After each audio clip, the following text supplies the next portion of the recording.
Good morning, good afternoon, and good evening to everybody out there. We're back here with another episode of Between Bulls and Bears. We are back here. I am joined, as always, by our financial expert, Yinka Majekodunmi, and by the pinnacle of financial knowledge. We've had her once before. We have her back here again, Dr. Maya Burt-Stewart. How is everyone? Wow, thank you. I'll take that lovely intro, that's for sure. Thank you. All is well, Angel.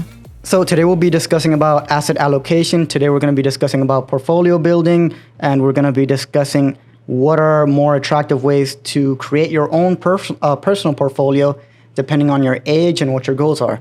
So, Yinka, if I can start off with you, let's discuss a little bit. What is diversification? What does it mean? What does it entail? Okay, so that's a loaded question. So what does it look like? Diversification starts with the idea that the normal layman's term is not putting all your eggs in one basket, right? That's the normal layman's terms. And the reason why they say don't put all your eggs in one basket is that if you stumble and fall and they're all in the same basket, all the eggs will break. That's exactly what happens in investing. You have to diversify so that way you don't lose it all. And so the idea of diversification is really a risk management strategy. And you have to look at two things. I'm sure we'll touch on each side today, but the two sides of that strategy comes from identifying what's systematic risk, right? Because systematic risk are things that you really can't diversify away from fully. And then specific risk, which is things that you could look at and say, I'm going to diversify, away.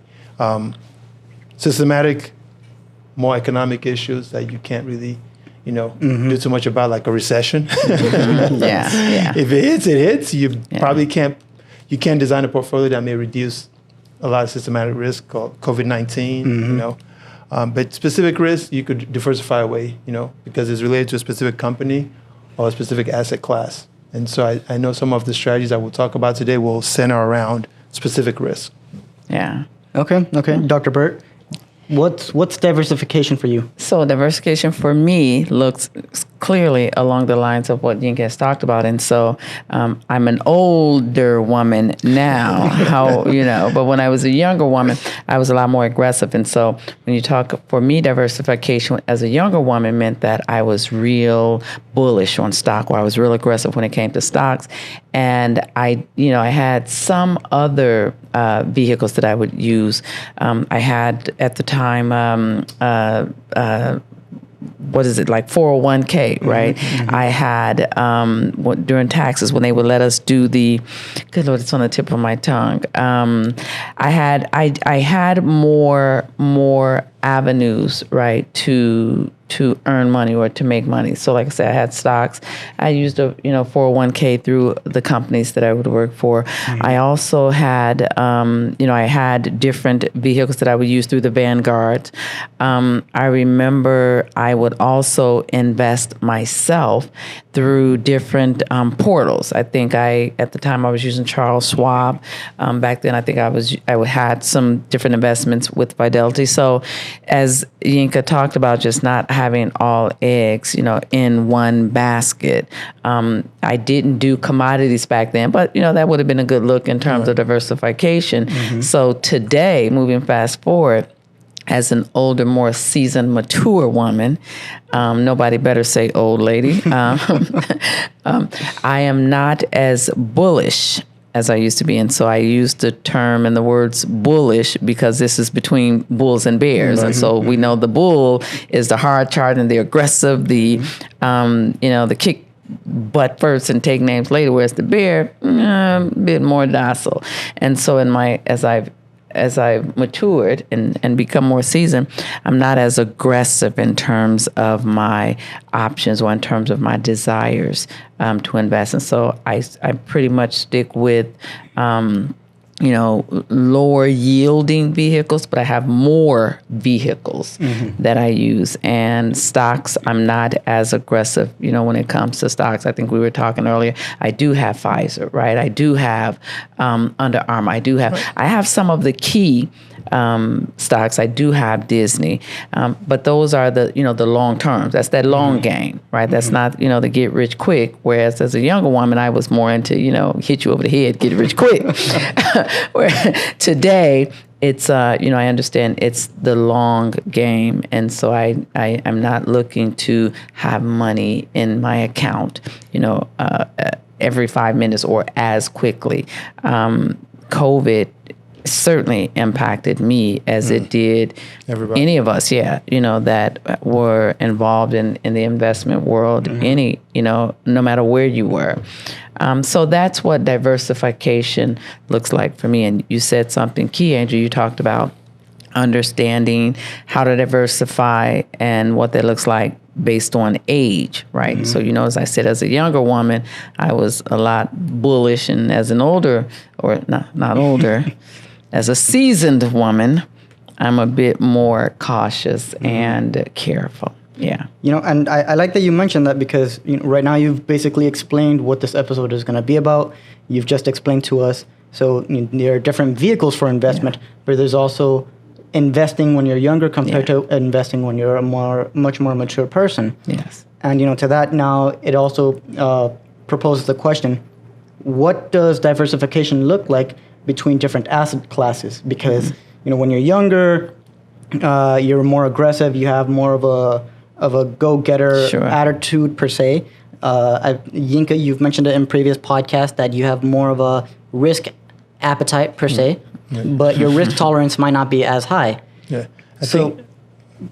How does this different asset classes look like for diversification? Yeah, I think what Doctor said was really on point, and you could kind of tell how she explained it perfectly, is that as she got a little bit into further years, because we can't call her older, right?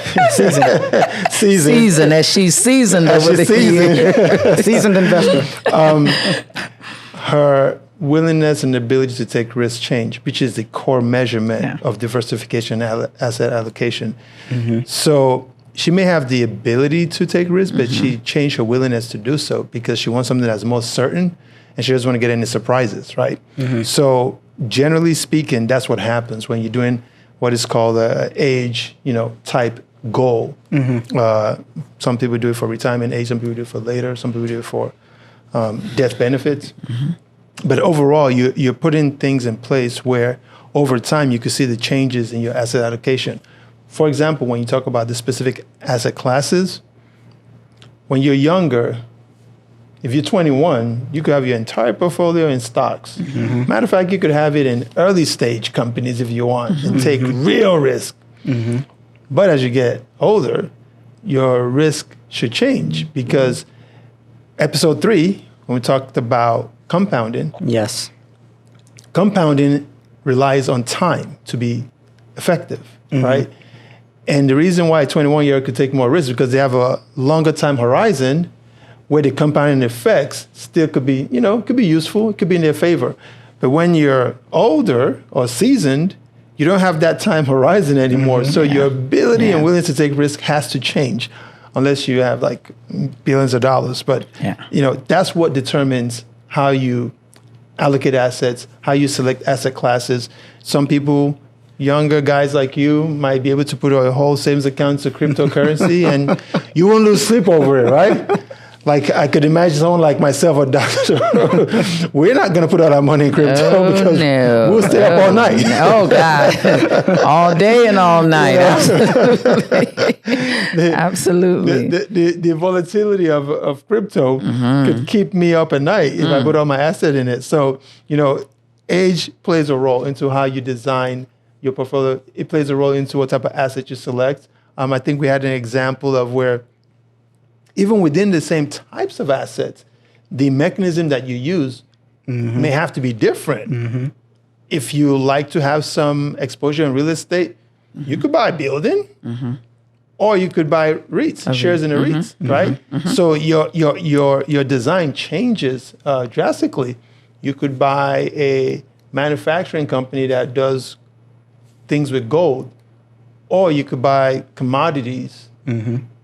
in gold. Of gold, yeah. Or yeah. you could buy forward contracts in gold. So the way you structure your assets and the design of the strategy changes over time. Yeah, it's it's akin to your appetite, right? Yeah, absolutely. As a baby has an appetite for Gerber, right? Right. And then that's the crawler, and then when you start walking, you have an appetite for oatmeal, right? And then as you get a little bigger, you have an appetite. So it's like, as you grow and your appetite changes, right, so does what you eat, right? No different in investing. As we grow and our appetite changes, so does our behavior in terms of how we invest and what we invest in and how aggressively or not we engage. Yeah. And I like that you both mentioned that, because I can say from personal experience, when I first started investing, I heard about it from my oldest brother, right? Because he was very into crypto and he was very into stocks. So he started with stocks and then he went into the whole crypto phase. Yeah. Right. And, at that age, I couldn't exactly invest by myself due to legalities. You have to be a certain age to do it. But once I reached a certain age of being able to do it, I started with crawling, just basic stocks, right? Basic stocks, basic shares, buy a penny stock here, a penny stock there. And I knew the idea of buy at 5, sell at 10, and you made your $5 profit.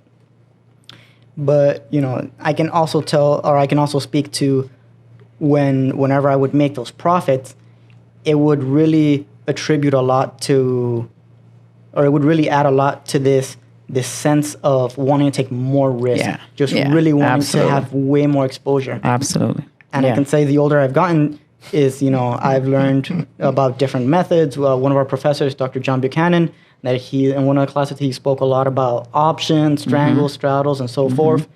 And it was a really good thing for me to learn about and for me to kind of look into and diversify myself into. And, definitely I can also say the older I've gotten, I've definitely changed my ways. Instead of being so simply one foot into the door, ready for the door to hit me in the face, I have a nice little cushy shield to kind of cushion the blow. So I like that we discussed this, but I also want to discuss too, what is overall the power of diversification? Because you mentioned it can kind of help you to minimize risk and help you mitigate the risk. Maybe not 100% systematically due to things such as recessions or maybe economic news that was completely out of most people's hands. But what is the power of diversification? And I want to take this in the way of individually, but also for companies. What does it do for companies? I mean, overall, it reduces your exposure to risk. That's the main thing it does in different ways. But it also is supposed to help you meet your financial goals, right? I don't want to be always pessimistic and use the negative language and saying risk, risk, risk. But also you have financial goals. So one of the responsibility of your asset manager or investment manager is that if you say I'm trying to perform better than a stated benchmark in the market, which could be 7%, 8%, the investment manager's job is to diversify, rebalance to help you meet your goal, which they generally don't meet, by the way, anyway, so it doesn't matter. But that's their goal. So that's the positive side, is that's the goal of it all from an institution standpoint. Even businesses, I think we talked about it before, businesses invest also. We found out that some banks don't hold all the assets in cash. With the money in there, they have to invest in T-bills and different things to get some returns because they also rely on returns. Now, from the individual standpoint, it's a little bit more complicated, right? Because there's so much more decisions. Like from an individual, the first thing is individuals, we need to just understand exactly what diversification means because there's not too much education around diversification.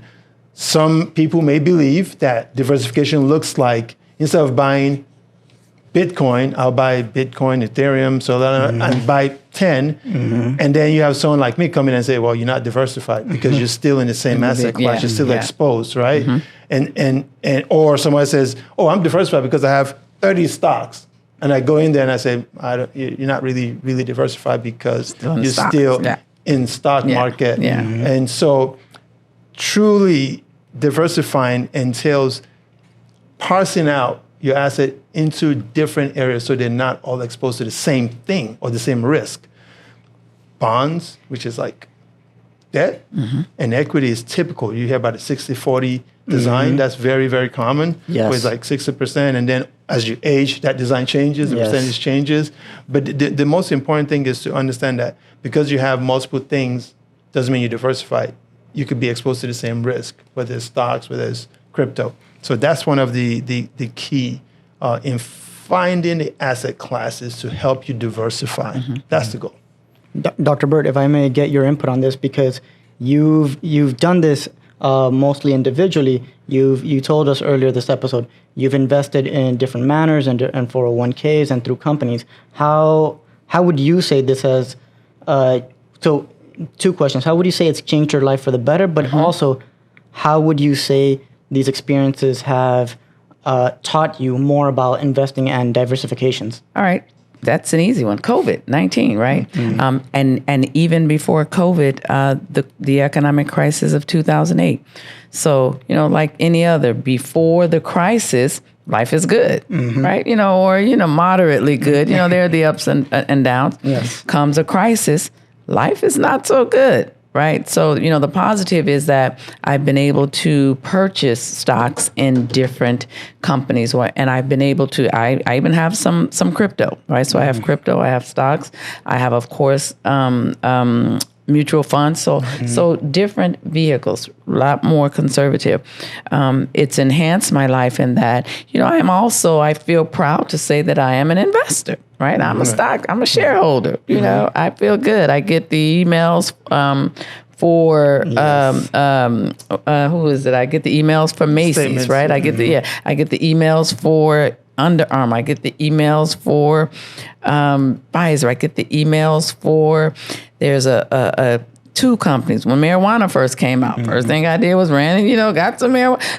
So it feels good to be known and considered a shareholder, right? Warren Buffett, I can sit next to Warren Buffett. Of course I can't, but you all get where I'm going. I know I'm out of control a little here, but I like the fact that I'm able to, right? I like the fact that I'm in the game. And the downside of that is when the market, does not fare so well, because I'm not immune to that, as Yinka said, right? And if I haven't diversified, it's even worse. And so, on the stock side, when the market's down, right? When the Feds cut rates, and I'm in, in the bond game, not faring so well, right? So when crypto continues to be as volatile as it is, right? I'm up, $10, today, and tomorrow I'm down to negative, 15. So it's definitely, it's been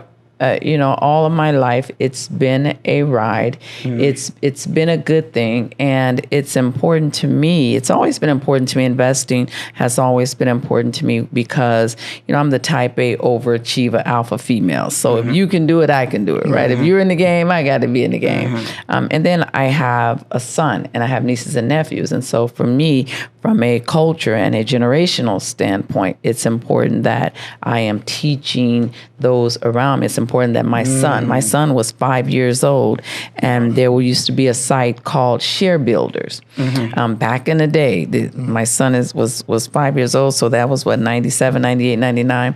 And I remember sitting my son down and making him open an account with Share Builder. I remember putting some money towards it, and he bought a fraction of Google shares. I think at the time it was like $700 a share, or something like that. It was Google or Facebook. I think it was Google. But I remember, teaching him at that time at 5 years old. He's 32 today, but I remember making sure that my son understood the value of $1. Right? Because, our kids tend to just ask us.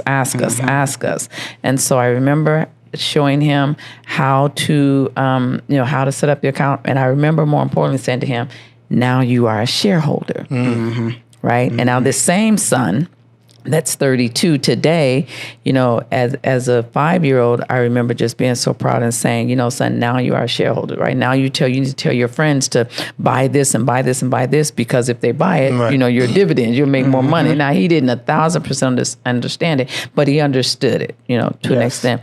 And so now, fast forward to today, this same kid that's 32, I was kind when he was 5, right? And teaching him the value and teaching him about it and exposing him. And so today, that kindness has turned into threats. And here's why. Because today, this same kid, he likes the phones, right? He wants it. Every phone that comes out, the kid wants it. Every shoe that comes out, the kid wants it. So I have said to my son, if I catch you with a new phone, or if I catch you with a new shoe, and you don't own the stock, you haven't bought a stock with it, I'm going to hurt you. Yeah, I've said this to my son. Yeah. Wow. I've told my kid, if I catch you buying a new phone, or if I catch you buying a new shoe, and you have not purchased a stock, you're going to have a problem with your mother, because you don't need it like that, son. And so if we're spending money like that, own a share of it, right? Buy into it. I completely agree. Completely agree. And so, Professor, you mentioned, and I wanted to do a question about it. You mentioned something about Warren Buffett, that you could talk to him, but I was actually reading some of his stuff, and there is a controversial saying that in which he says, or he states, that diversification is basically for ignorance, or like he says, like quoting him, is risk comes from not knowing what you are doing. So why the diversification is only required when investors are ignorant. You only have to do a very few things in your life, so long as you don't do too many things wrong. So I like that. And he's talking to someone like me. He's not talking to everyone when he says that, right? He's saying, risk comes about when you don't know what you're doing, right? You lose when you don't know what you're doing. He's talking to the people that's genuinely for. I don't believe that he's talking to everyone when he says that. I think that what he's saying is, say to someone like myself, right? You're making, we're making moves. You're doing certain things. If you make that move, know what you're doing. Otherwise, don't make the move. And particularly that kind of, coming from a Warren Buffett who's like Midas, everything he touched damn near turns to gold, right? So I don't believe that he's talking to everyone when he says that, right? So he has another very controversial saying. I think he's talking to me. I don't believe he's talking to everyone. And I'm paraphrasing, right? But this is the gist of what he's saying, right? You either find a way to make money while you're asleep, or you'll always be broke. He's not talking to everyone when he says that, but I know he's talking to me when he says that. So to address what you're saying, Anibal, I think what he has said there, that quote is, I agree with him 1,000%. However, I don't believe that he's talking to everyone when he says that. I think that's a good point. The main, if I could add to that, when Warren Buffett says that, his perspective is trying to separate the professional investor versus the retail investor. Because realistically, the reason why we diversify is because we're ignorant. And why ignorance is not a bad thing, right? Because it's very difficult for everyday people to read the prospectus of every company coming out. Like to invest in a company, to read their financial statements, to read their metrics, their performance, to do a risk analysis. That's very difficult for an individual. So for an individual, you better off just saying, you know what, I'm going to just spread my money across different things because I don't have time to read the prospectus. Maybe he does. Because he takes like billions of dollars and puts it in one company, right? But he's also diversified. He's putting large chunks of money into different companies, but he's also diversified. But he has the ability to go deeper and read more things, right, than most average people. That's going to bring up to an important part of the topic about diversification, which is whether you having your investment actively managed or passively managed, right? That's where that comes from. Like now, are you going to be an active or passive investor? Most people probably should be passive, but we'll get to that when it's time to discuss. I wouldn't jump the gun yet. Maybe there is also something about your goals, because like I'm reading another quote where he says like diversification may preserve wealth, but concentration builds builds wealth. So maybe if you come from a family in which you already have your own money and you just want to be kind of safe, playing it safe, diversification could be a good thing. But maybe if you are trying to grow exponentially, it's not the best. I don't know. Here's why I also think that, again, we have to understand what he's saying, and certainly within the right context. Warren Buffett himself, in terms of his actions and activities, he's a very diverse man in terms of his whole portfolio, right? The Berkshire portfolio, railroad, mining, insurance, food, bingo. So that's why I say, you have to take it into context or fully understand who he's talking to when he says that he's not being facetious. Again, I believe he's talking to me and folk like me particularly, because you're talking about a man that when you look at his portfolio of businesses, I mean, I don't know that there's any human being that at that $1 billion level, even the Carlos Slim and the Bill Gates, I don't even think they are as diversified as Warren Buffett, right? And that whole Berkshire portfolio or family of businesses. Yeah. No, and it's good to mention this because, for older people, it's you definitely don't have as much time. For the average older person, you're busy working a job, right? You get home, you're already tired. If you're married and you have kids, then you have even less time because now you got to dedicate time to your spouse and you got to dedicate time to your kids. So it's in that perspective, I think trust funds are things where you don't exactly manage your own assets actively. It's good for them because it saves them on that time. But definitely I would also say because I can understand the sense of actively managing your own investment, because sometimes you see an opportunity, right? Yeah. And you can take it, and you're going to take it because if it makes you the money, then why not? Yeah. So I can understand those. And well, now remember too. Now in the military we say all money ain't good money, right? so you have to be careful, right? As well. Although I understand what you're saying. The seasoned me would say what I've just said, right? And excuse the doctor with their language, but again, my military time, right? We say, all money ain't good money, which basically means all money is not good money, right? Every opportunity is not necessarily the opportunity to seize. Every move is not necessarily the move to make. It certainly depends on your situation, your life, your background, your goals, right? So there are a lot of other factors, that come into play when we talk about, making the move or seizing an opportunity.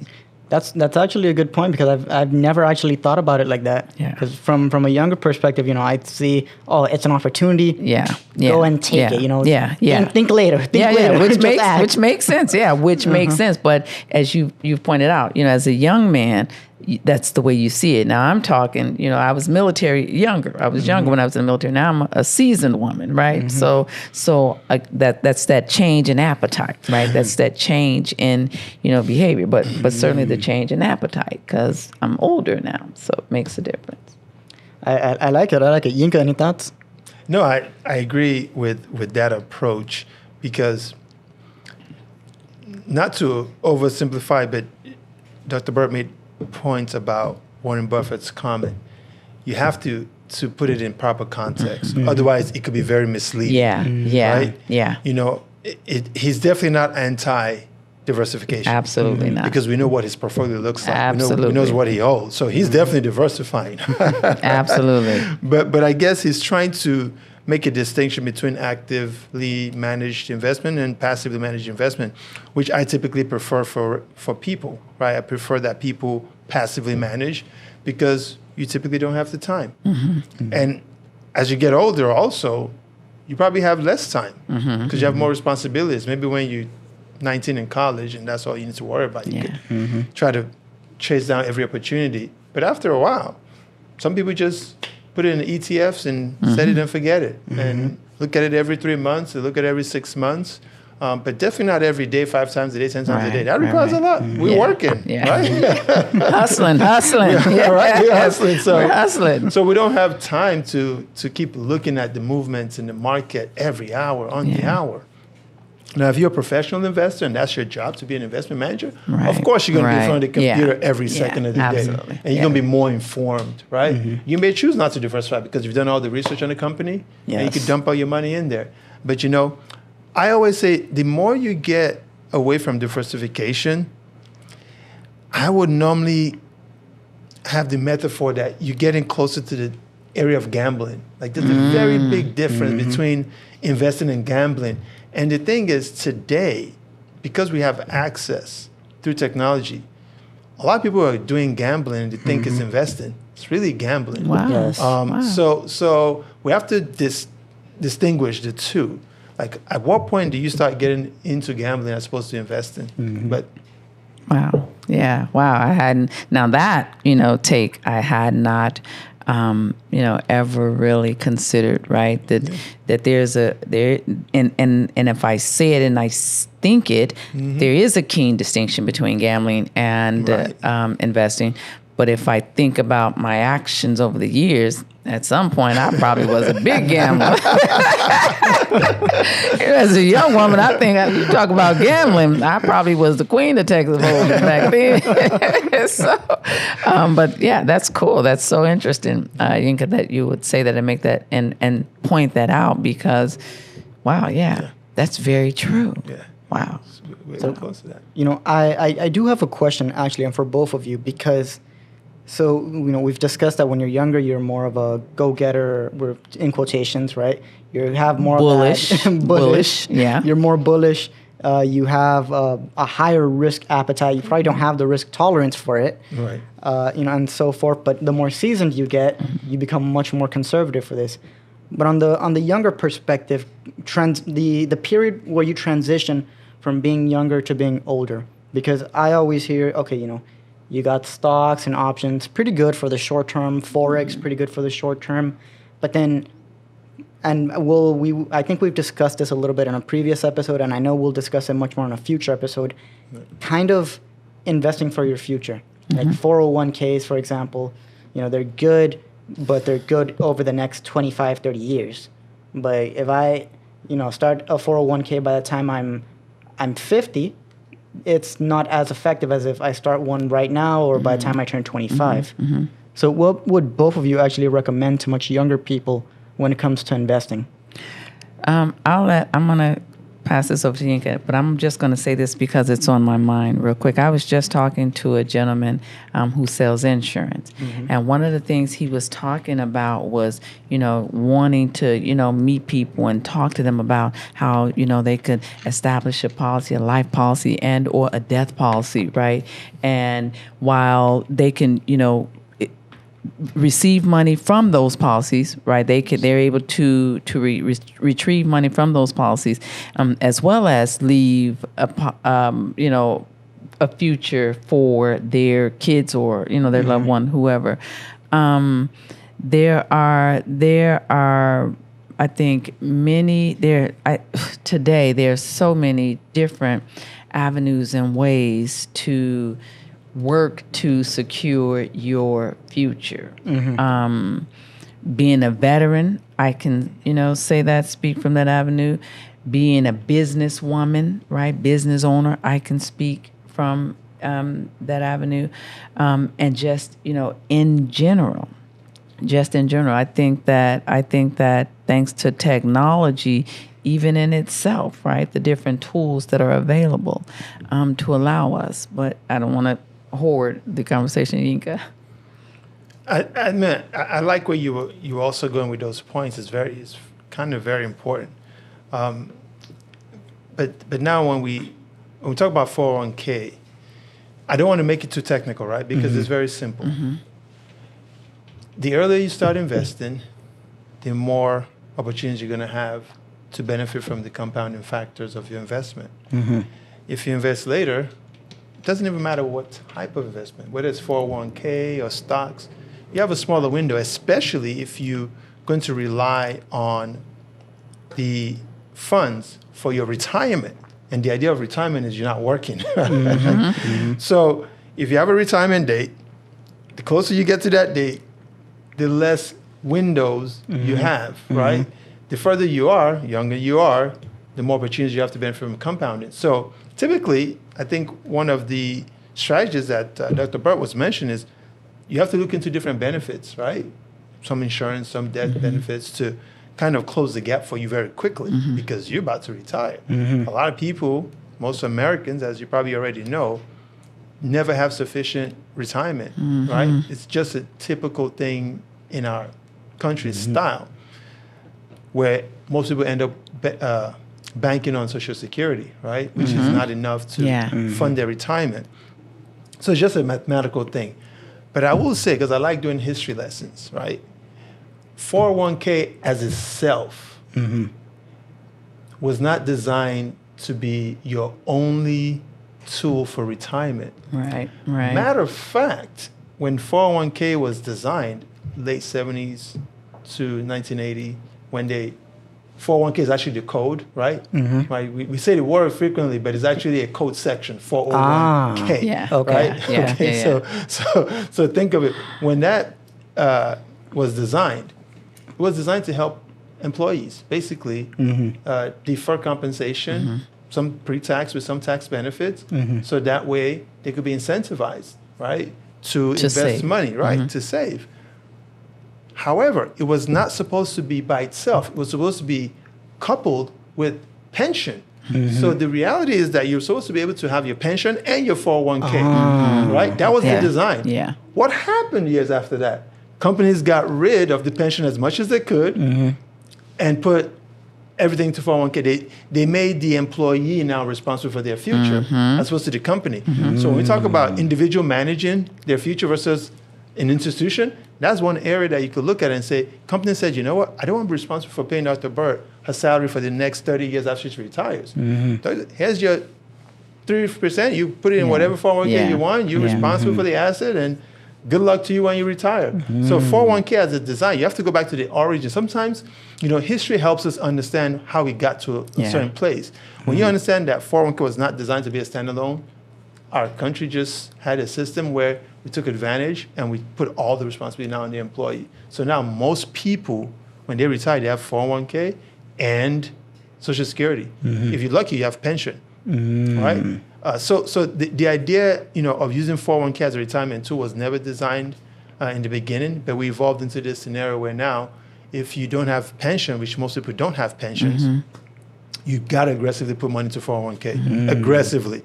And the older you are, the more money you need to put in there, or you may need to now mix and match things so you could get some decent annuities until you die. Unfortunately, that's the outcome. Well, so we've discussed so much. We have to start wrapping it up now. We've had some really, really good participation from our producer in the back in the fish tank. Yeah. So in the fish tank. It's the fish tank. We know him as Steven Spielberg back there. So, I want to just briefly discuss any key takeaways and the final conclusion, the final thoughts for this episode on building an investment portfolio, on allocating your assets and diversification. Any final thoughts? Any takeaways? I mean, the takeaway is that sometimes you don't have to overcomplicate your thought process, right? Especially if you're young, you definitely don't have to complicate your thought process. If you're young, you're ahead of the game. If you're in your 20s, you may not need to complicate your thought process. You could literally open an account, brokerage account. Yes. Decide how much you want to put in there, $20, $50, $100 a month, and let it allocate into a diversified portfolio for you. And the only thing you have to worry about and commit to is make sure that $100 goes into that account every month, or that $200, or that whatever the amount is. And so I would always recommend passive, because I don't know too many people who are good investment managers as an individual, casual person. Like, we don't have the time, to be honest. So I don't want to discourage people from investing for their retirement or investing for the future by teaching them how to do the best mix, the best asset classes. I think they could just open their account, put it there. Now, after that, if you have some more money left and you want to, take some risk and get into some cryptocurrency, buy some specific stocks, absolutely you could do that when you're young. But don't lose sight of the fact that you have an opportunity to benefit from time. Yeah, right? yes, and absolutely. compounding. That's my take. And so I want to piggyback off of what Yinka said. Don't lose the opportunity that you have the benefit of time. And so I spoke to us earlier about my son, right, having my 5-year-old son. And so in terms of a takeaway, right, if I've got, older folk or seasoned folk like me that may even be listening to us, and you have children and they have children, I definitely would like to say, start your child right now, and make your child a shareholder effective immediately, right? And one of the ways to do that is we didn't talk about it, but fractional, a bit we touched on it, fractional shares, right? I think I said my son purchased Google. I think I gave the kid $25 at the time, and so now he had $25 towards a $700 share, but he was a fraction of a shareholder. And so I definitely would encourage folks, adults and parents that are watching that may have some regret that they didn't get started, but you have kids and you want them to be a bit more astute and a bit more savvy than you were as it relates to investing. And so I like to drop a few names: Charles Schwab, Fidelity, Robinhood, Webull, SoFi, Vanguard, right? Those are names of companies that allows for you to purchase stocks in fractions. And so if a stock is $50, you can do a monthly $5 transaction where every month $5 goes towards purchasing that stock. And so, the first month is $5. And when you get to $25, you now own a full share. So I definitely encourage parents to, or caregivers or guardians to do that, right? Take that approach. Make your child a shareholder as young as he or she can be. Also, there's a site. It's Share a Stock, I think it's called, wherein you can purchase stock for your children, and you get the actual stock certificate. It's a real stock certificate. You get all the information. It's mailed to your home. Those are good. It's Share a Stock, I think it's called. Great opportunity, right, for parents. You want to give your kid a Christmas gift. I always told my son, right, that when my son was a kid, I only have one child, so I'm probably the worst kind of parent there could be, because I don't have experiences with kid. I just have that one kid, and the kid is probably spoiled, and all this other stuff that happens. But I always told my son, when he had kids, he's probably gonna go buy the shoes, go buy the shirt, go buy all the crap that is not necessary. But I always said that I'm not buying shoes. I'm going to invest in their financial future, right? So you go buy the shoes. I'm going to get the stock that the shoes, for the right? company for the company of the shoe. So I definitely, if there could be a takeaway, would like to encourage parents to be more open and mindful to presenting and preparing the kids to become shareholders, become investors, at a young age, so that when we talk about, when they become seasoned, they're not struggling. As Yinka said, we're never prepared for retirement in the U.S. Never. I have friends that have retired, and while it sounded good and looked good before, it's a different animal, right? After, and then you take a changing market and prices constantly going up. So we don't factor in those kinds of scenarios when we are planning for retirement. So that would be my takeaway. Get your kid ready, get them online, let them, become a shareholder, stockholder, even if it's just a fraction, until they can, own a full share. Yeah. Well, definitely I can say, well, first and foremost, thank you to both of you for taking the time out of your days to be here to impart this much wisdom onto us, because from the perspective of a younger person, it's not stuff that we learn, right? We're so bombarded, or we're so used to scroll through Instagram, scroll through TikTok, scroll through YouTube Shorts. We're not always so accustomed, and we don't always even have the chance to really invest our time into learning about how to prepare ourselves, not only for our future, but also in the short term, how to just simply manage our money, manage whatever we're able to make. So again, thank you, Dr. Burt, for being here. Thank you, Yinka, for being here. Anytime. And, thank you to our audience out there for watching this episode. In the future, we're going to cover more about, 401ks. We're going to discuss a little more about investments for your future and so forth. But with this, we'll be wrapping it up. So thank you to everyone out there. Thank you all for having me. Absolutely.